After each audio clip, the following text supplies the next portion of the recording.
olen Tuuli Koitjärv. Tutvustan teile täna, kuidas luua vahvat pildi- ja juturaamatut StoryJumper keskkonnas.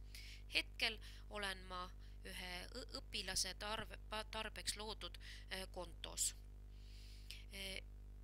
Esmalt kuvatakse siis meile ette 3 sektsiooni. Esimene sektsioon, kus näidatakse enda loodud raamatud, hetkel õpilasel ei ole ühtki raamatut.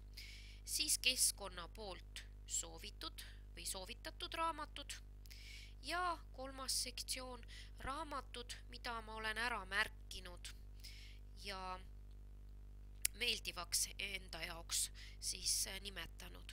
No näiteks uurime seda raamatut lähemalt, mida meile siis keskkond täna vaadata soovitab.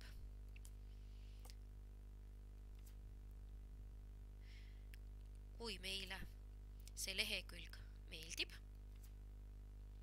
siis vajutamegi tärni ja see raamat avalehele minnes ongi ilmunud meie lemmikute hulka. Siit on võimalik ka see lemmik hiljem eemaldada. Alustame raamatu loomist Great Book. Meile kuvatakse ette kas paaris lehekülg või siit paremalt poolt saame ka ühekaupa leheküljed lasta programmil ette kuvada. Üleval ääres näeme kõiki raamatu lehekülgi, kaanepilt, sissejuhatus ja paaris leheküljed ning kuni lõpu kaaneni välja. Lehekülge on võimalik juurde luua, new page, copy page abil saame siis dubleerida, kopeerida ja delete page saame lehekülje soovi korral ära kustutada. Vasakul pool on meil erinevad kategooriad, mida me saame raamatu loomisel kasutada. Esimene on lõikepildid. Siin on näha suvalised lõikepildid, aga kui me klõpsame More propsal peale, siis ilmuvad meile siia teemade kaupa lõikepildid ja siin on näha, et meil on 3 lehekülge. Võime ise ka näiteks puupilti otsida. Inglis keeles muidugi tuleb otsida, leiame sobiva puu ja klõpsame siia kuuse peale. Nii, nüüd liikus see vasakpoolsele leheküljele. Done vajutame, kui me oleme valiku teinud ja nüüd me näemegi, et see kuusepuu on kenasti meil siin olemas. Ja kui me soovime kuusepuud oma raamatusse, siis klõpsates ta kohe siia ilmubki. On võimalik siis seda ka dubleerida, copy, kustutada, peegelpildis on võimalik ja mitme pildi kattumisel valida, kas meil jääb antud pilt siis tahapoole või ettepoole. Siis on võimalik meil valida vasakpoolsest menüüst erinevad taustapildid, stseenideks nimetatakse neid. Aga võtame teise lehekülje siis stseeni jaoks, järgmise stseeni jaoks. Lehekülg 2. Ja meil on siin üks väike valik, aga kui me nendega ei lepi, siis valime jälle More alt ja siin ingliskeelsete võtmesõnade abil võime valida siis ise leida. Teemade alt on siis ka võimalik näha loomade teema alt tulevad erinevad metsapildid, aga näiteks otsime meie linnapilti. Ja valiku tegemiseks klõpsame jällegi meeldivamal pildil ja done tehtud. Ja kui me nüüd jälle selle valitud pildi leiame siit vasakpoolsest menüüst, siis sellele klõpsates ilmubki ta kohe meile siia kenasti pildile. Nüüd nüüd on võimalik ka fotosid valida. Minul on eelnevalt välja valitud juba üks foto. Vaatame, mis sellega teha saab. Võtame 3. lehekülje ja fotoga on nüüd nõnda, et meil on 2 varianti. Üks variant on see, et me siit fotost lõikame mõne tüki välja.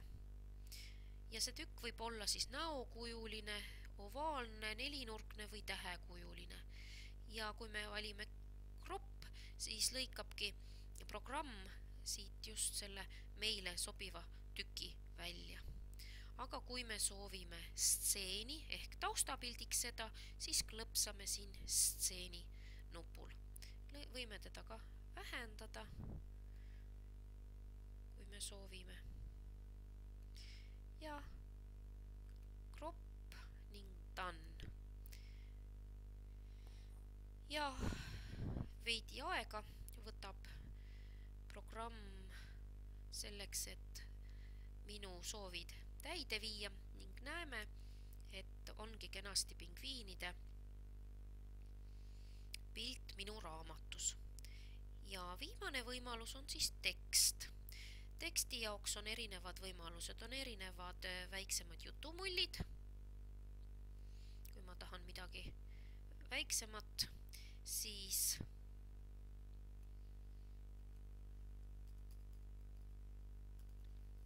saan siin ka kirjastiili valida ja kustutada. Aga kui ma tahan hoopis pikemat teksti, siis valin uue lehekülje, siis tuleks valida see esimene big text box. Siis on see tekstikast suurem ja me saame ka teksti suurust valida.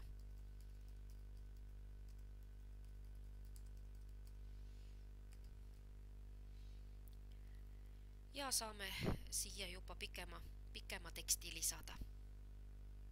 Ja need ongi kõik need võimalused, millest me saame siis kombineerida vahva raamatu.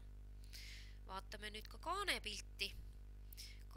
Kaanepildiga on nüüd nõnda, et meie saame siia kirjutada pealkirja.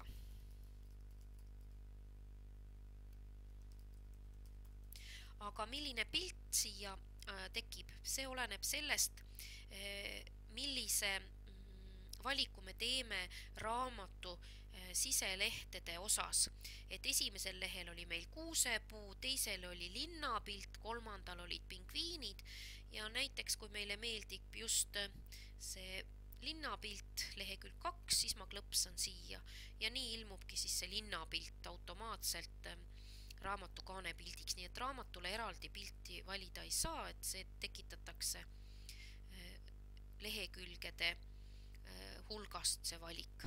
Ja kustutamiseks, lehekülje kustutamiseks siis võin klõpsata siin leheküljel ja delete kustutada lehekülje ära, kui ma soovin. Ja soovin siia teisele leheküljele, ka see on sissejuhatav tekst võib olla meie klassi laste omalooming näiteks. Võime siia väikse tutvustuse kirjutada.